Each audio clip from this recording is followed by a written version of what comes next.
बापू जी, आज हम ये जानना चाहते हैं, बहुत सारे लोग ये कहते हैं कि आपका तो जीवन मृत्यु और हर चीज जो है टाइम, तो आपका मृत्यु का टाइम प्लेस और डे भगवान ने पहले ही लिख दिया है। तो क्या ये पॉसिबल है? भगवान ऐसा काम करते हैं क्या? देखो, हिंदू शास्त्रों के हिसाब से भगवान तो नहीं लिखता। हाँ। मगर भाग्य देवी कहा जाता है। हाँ हाँ। भाग्य विधाता देवी, हम्म। जो विधाता देवी, वो हर बच्चा जब पैदा होता है तो 7वें दिन पर वो भाग्य लिखने आती है। ऐसा हिंदू शास्त्रों में एक कहानी है, पूरी डिटेल में पढ़ लेना।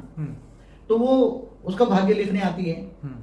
तो एक्चुअली देखा जाए तो भाग्य तो बनता है थियरी ऑफ कर्म के हिसाब से देखा जाए तो भाग्य अपने आप आत्मा बनाती, कोई लिखने वाली नहीं होती। वो तो अब पहले हिंदू शास्त्रों में कहानी थी, पहले होगी, जैसे पहले एक प्रोसेस थी, प्रथा थी कि तुम्हारा भाग्य लिखा जाता था। पहले एक अलग अलग प्रोसेस थी, अभी सब प्रोसेस बदल गई है, सब ऑटोमेटिक चल रहा है सब कुछ।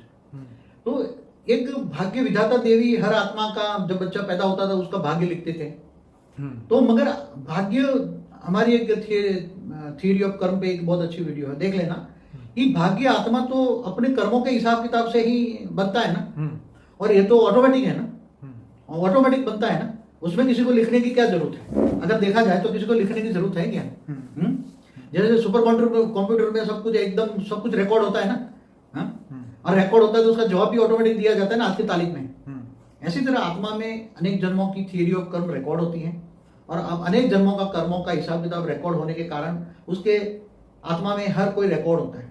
और आत्मा में जन्म मरण के चक्र में जब आत्मा आती है तो उसको कहाँ जन्म लेना, कहाँ जन्म नहीं लेना, क्या करना, क्या भाग्य बनेगा, समय संचित कर्म भी बन जाते हैं, कुछ कर्म संचित कर्म जाते हैं, कुछ इस जन्म में भाग्य के हिसाब से तुम्हें कर्म भाग्य देते हैं, कई बार नहीं मिलते हैं, कई जन्मों तक संचित कर्म बन जाते हैं, कई 100 जन्म तक संचित कर्म बन के पड़े रहते हैं।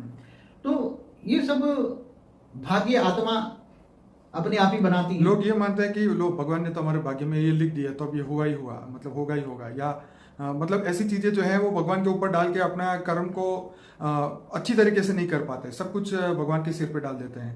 भगवान ने जो किया वो ठीक है, या जो करेंगे वो अच्छा करेंगे, अपना खुद का एफर्ट नहीं लगाते, अपनी खुद की बुद्धि, पावर, शक्ति ऐसा सोचते हैं कि जो भगवान ने लिखा होगा हो जाएगा, आपने क्या करना है। तो ये चीजें देखो ऐसा है, जब आत्मा बहुत, आज कलयुग में तमो प्रधान बन गई है ना, सत्युग त्रेता द्वापर कलयुग, तो आत्मा जब तमो प्रधान बन जाती है तो उसके अंदर थियरी ऑफ कर्म सोचने की मतलब ज्ञान नहीं है उसके अंदर। ज्ञान नहीं है तो ये कह देता है भगवान ऊपर बैठे बैठे सब कुछ देख रहा है, सब कुछ चला रहा है, सब कुछ ये कर रहा है। जब ये ब्रह्मांड का मालिक निराकार जो होता है, पर ब्रह्म परमेश्वर, क्या इनके धरती वाले के मनुष्यों को बीच में इंटरफियर करेगा? वो तो इंटरफियर नहीं करता, हर आत्मा फ्री विल है। गीता में भी कहा है मन मना भव।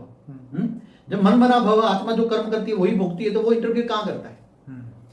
ना ब्रह्मा भी इंटरफियर करता है, ना विष्णु भी इंटरफियर करता है, त्रिदेव भी, ब्रह्मा विष्णु शंकर जो है वो भी इंटरफियर नहीं करता।